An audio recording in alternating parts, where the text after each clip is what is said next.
ఏంటి ఏంటి ఈవిడ మళ్ళీ చికెన్ పట్టుకొని వచ్చారా? ఎప్పుడు చికెనేనా అంటున్నారేమో కానీ కాదండి. ఈరోజు చికెన్తోనే అయితే చికెన్ ఫ్రై పీస్ పులావ్ అయితే చేశాను.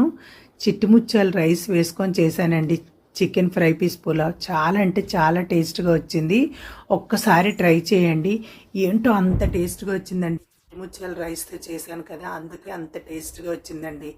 చికెన్ అయితే కడిగి వెడల్పు గిన్నెలో వేసుకొని 3 గ్లాసుల నీళ్ళు కొంచెం పసుపు వేసుకొని 10 నిమిషాలు అయితే ఉడికించుకుంటే చికెన్ అనేది బాగా ఉడికిపోతుందండి. అలాంటప్పుడు వాటర్లోని చికెన్ తీసుకొని ప్లేట్లో తీసుకొని పక్కన ఉంచుకోవాలి.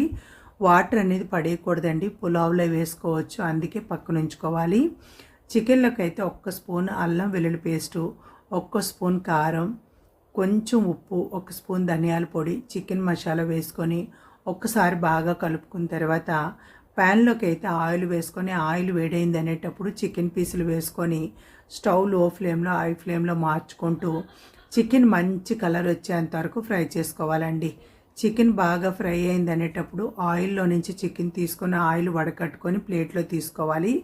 అయితే హోటల్ వాళ్ళు అయితే ఫుడ్ కలర్ వేస్తారు కాబట్టి చికెన్ అనేది ఎర్రగా కనిపిస్తుందండి. అంత హెల్దీ కాదు కదా, మన ఇంట్లో వండుకునేది ఏదైనా హెల్దీ అనండి. చికెన్ అనేది మిగతా చికెన్ కూడా అలానే ఫ్రై చేసుకొని ప్లేట్లో తీసుకోవాలి.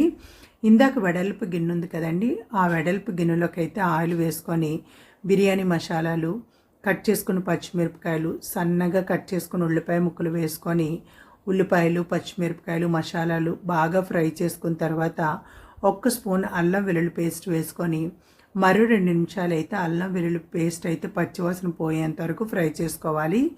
అయితే ఇక్కడ నేను టమాటాలు అయితే 2 తీసుకున్నానండి. పెద్ద టమాటాలు చిన్న చిన్న ముక్కలుగా కట్ చేసుకొని పక్కన ఉంచుకున్నాను. టమాటా ముక్కలు కూడా వేసుకొని మరో నిమిషం కలుపుకుంటూ టమాటా ఉడికింది అనేటప్పుడు టేస్ట్కి సరిపోయినంత ఉప్పు, ధనియాల పొడి మాత్రమే వేసుకుంటున్నానండి. కారం వేసుకోవట్లేదు, చికెన్ పీసుల్లో వేసుకున్నాం కదా. ఇంకా పసుపు అనేది చికెన్ ఉడికించేటప్పుడు వేసుకున్నాం కాబట్టి వాటర్ కూడా పసుపుగా అయిపోయి ఉన్నాయి కాబట్టి మరి పసుపు కానీ కారం కానీ వేసుకోవట్లేదు. అయితే 1/2 కప్పు పెరుగు వేసుకొని నిమ్మరసం కూడా పిండుకున్న తర్వాత కట్ చేసుకుని కొత్తిమీర వేసుకొని నిమ్మకాయ పెరుగు అన్నిది బాగా కలిసేంత వరకు మసాలాలో 1 నిమిషం ఫ్రై చేసుకోవాలండి.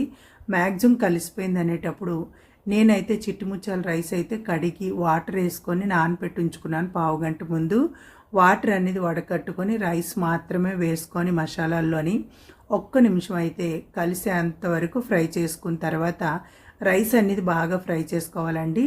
అలాంటప్పుడు వాటర్ ఉంచుకున్నాం కదండి, చికెన్ ఉడికించుకున్న వాటరు, అందులో మరొక గ్లాసులు నీళ్లు వేసుకొని, అంటే నాకు 4 గ్లాసులు వాటర్ అనేది వచ్చింది, 2 గ్లాసులు రైస్ అండి వేసుకొని 1 స్పూన్ నెయ్యి కూడా వేసుకొని బాగా కలుపుకొని మూత పెట్టి 5 నిమిషాలు హై ఫ్లేమ్లో ఉడికించుకోవాలి. 5 నిమిషాల తర్వాత మూత తీసుకొని రైస్ గిన్నె దాన్ని పక్క పెట్టుకున్న తర్వాత ప్యాన్ అనేది అయితే స్టవ్ మీద పెట్టుకొని హీట్ పెట్టుకోవాలి.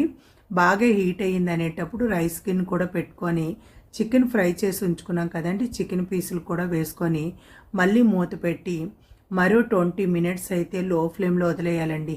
20 మినిట్స్ ఖచ్చితంగా వదిలేస్తే రైస్ అన్ని చక్కగా ఉడికిపోతుందండి. 20 నిమిషాల తర్వాత మూత తీసుకుంటే రైస్ చాలా బాగా ఉడికిపోయిందండి. టేస్ట్ అయితే అద్భుతమేనండి. అలా ప్లేట్లో వేసుకొని ఉల్లిపాయ నిమ్మకాయ పిండుకొని ఉల్లిపాయ నంచుకొని తింటే మాత్రం ఉందండి చికెన్ ఫ్రై పీస్ పులావ్ చాలా అంటే చాలా బాగుందండి. చిట్టుముచ్చాల rice chicken fry piece pulao ఒకసారి మీరు కూడా ట్రై చేయండి. మరిన్ని మంచి వీడియోలకి అయితే మన ఛానల్ అయితే సబ్స్క్రైబ్ చేసుకోండి, లైక్ చేయండి, ప్లీజ్ లైక్ చేయండి. అలా చూసి వెళ్ళిపోకండి, మీరు లైక్ చేస్తే కదా సపోర్ట్